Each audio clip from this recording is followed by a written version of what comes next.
एक छोटी सी गांव में एक गरीब लड़का की कल्पना करिए जो सिर्फ एक वक्त की भोजन के लिए हर दिन 17 घंटा खेतों में काम करती है। आप सोचिए कि वही लड़का आगे जाकर 1 लाख करोड़ की हुंडई कार कंपनी का मालिक बन गया। This is the story of founder of Hyundai, चंग जो यंग।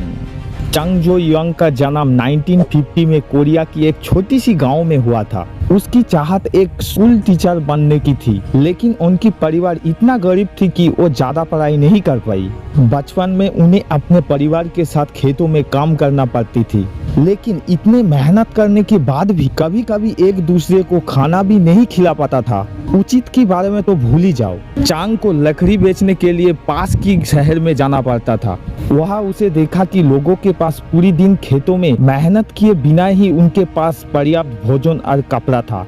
ये सब देखकर चांग वास्तव में दुखी और निराश हो गया। वो अपने लिए बेहतर जीवन चाहता था। एक दिन उसने अखबार में पढ़ा कि पास की एक शहर में एक बड़ी कंस्ट्रक्शन साइट पर मजदूर की जरूरत है। इस खबर ने उन्हें कुछ करने के लिए प्रेरित किया और 1932 में 16 साल की उम्र में चांग ने एक आश्चर्यजनक निर्णय लिया। वो शहर भागने वाला था। एक रात चांग ने चुपचाप अपनी दोस्तों के साथ शहर के लिए निकल गया। करीब 160 किलोमीटर पैदल चलने के बाद वो कोभन शहर पहुंचा और कंस्ट्रक्शन लेबर की काम करने लगी। मामूली वेतन के लिए एक कठिन काम था, लेकिन चांग खुश था क्योंकि वो अपने जीवन में पहली बार इंडिपेंडेंट रूप से कमाने में सक्षम था। करीब 2 महीने तक जिंदगी ऐसे ही चलती रही जब तक वो पकड़ा नहीं गया। चांग की पिता ने उसे ढूंढ लिया और उसे खेतों में वापस आना पड़ा। उसका परिवार उसे वापस पाकर खुश था, लेकिन चांग नहीं था। इस 2 महीनों ने चांग में कंस्ट्रक्शन और सिविल इंजीनियरिंग के प्रति जुनून जगा दिया। साथ ही वो ये भी जानता था कि खेतों में काम करके वो कभी भी गरीबी को मार नहीं दे सकता। इसीलिए उसने और भी 2 बार भागने की कोशिश किया, लेकिन हर बार उसका पिता ने उसको ढूंढ लिया।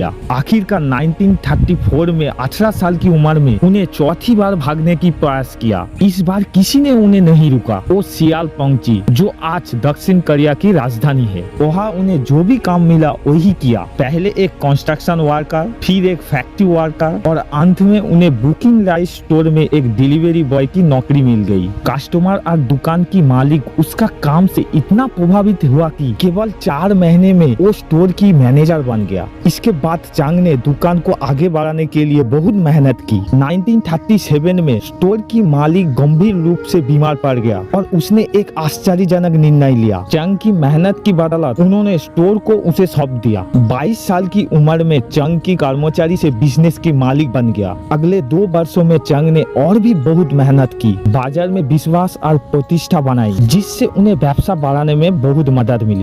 सब कुछ ठीक चल रहा था, लेकिन तभी अचमका एक दुखद घटना घटी। ये द्वितीय विश्व युद्ध का युग था और जापान ने कोरिया पर शासन किया था। जापान युद्ध के दौरान अपनी सैनिक के लिए पर्याप्त चावल की आपूर्ति चाहता था और उसने चांग की चावल की दुकान सहित कोरिया की सभी चावल की दुकान पर कब्जा कर लिया। उसकी सारी मेहनत एक ही बार में नष्ट हो गया। चांग ने बहुत दुखी हुआ, लेकिन उसने हार नहीं मानी।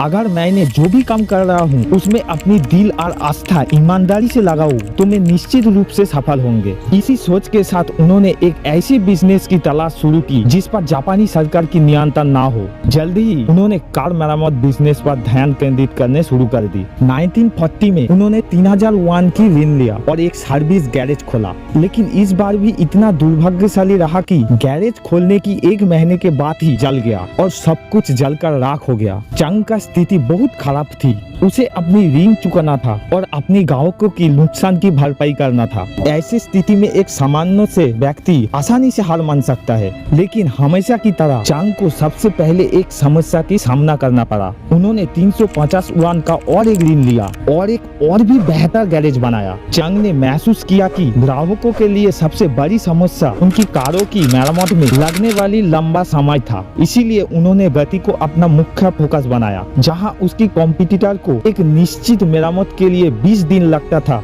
चांग की गैरेज ने 5 दिनों में पूरा कर देता था। उनकी गैरेज इतना सफल रहा कि अगले 3 वर्षों में यानी 1943 तक उनकी कर्मचारी का संख्या 80 कर्मचारी तक बढ़ गया। इस समय तक चांग ने सारी ऋण चुका दिया था और अपने परिवार को सियाल में बसा लिया था।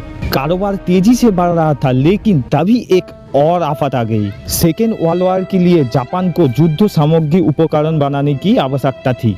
इसीलिए जापान ने उनके गैरेज को ओनरशिप ले लिया और उसे एक स्थानीय इस्पात प्लांट के साथ भिलाई कर दिया। एक बार फिर उसने उसका बिजनेस छीन लिया गया। चंग एक स्थान पर वापस आ गया था।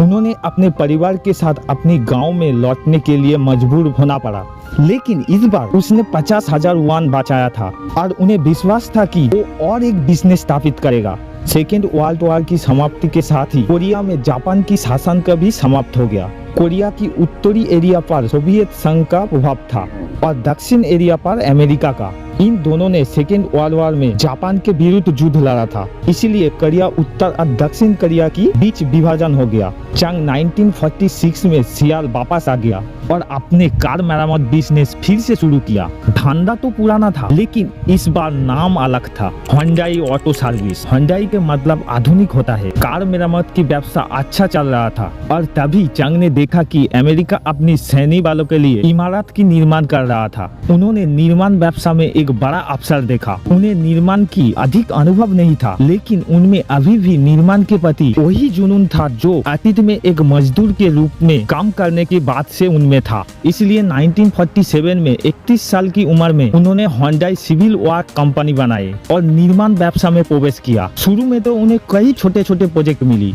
लेकिन 1950 की दशक शुरू होते होते उनकी कंपनी को बड़ी बड़ी कंस्ट्रक्शन प्रोजेक्ट मिलने लगी और यही उनकी प्रमुख बिजनेस था। सब कुछ ठीक चल रहा था, लेकिन हमने कहानी में और एक मुद्दा देखा। जून 1950 में उत्तर कोरिया ने दक्षिण कोरिया के ऊपर हमला बोल दिया। उत्तर कोरिया की सैनिक सियाल का बहुत करीब था, इसीलिए चंग को अपनी सारी बचत लेकर पुसान भागना पड़ा। लेकिन इतने बड़ी संकट के बाद भी चंग ने हार नहीं मानी। दुनिया में कंपनी और हुंडई की वजह से दक्षिण कोरिया दुनिया की सबसे बड़ी जहाज कंपनी देश बनने के लिए जापान से आगे निकल गया। हाँ दोस्तों, हुंडई की अपनी जहाज निर्माण कंपनी भी है। दक्षिण कोरिया के लिए हुंडई कोई साधारण कंपनी नहीं था। हुंडई एक ऐसी संस्था है जिसे दक्षिण कोरिया की पुनर्निर्माण किया, हजारों नौकरियां पैदा किया और दक्षिण कोरिया को वैश्विक पहचान दिया। और ये सब एक गांव के लड़का ने शुरू किया जिसके पास भोजन, शिक्षा, हेल्थ केयर जैसे बुनियादी सुविधा भी नहीं था, लेकिन उनमें अपार जुनून, दूरदर्शिता और सबसे महत्वपूर्ण बेहतर की चाहत था।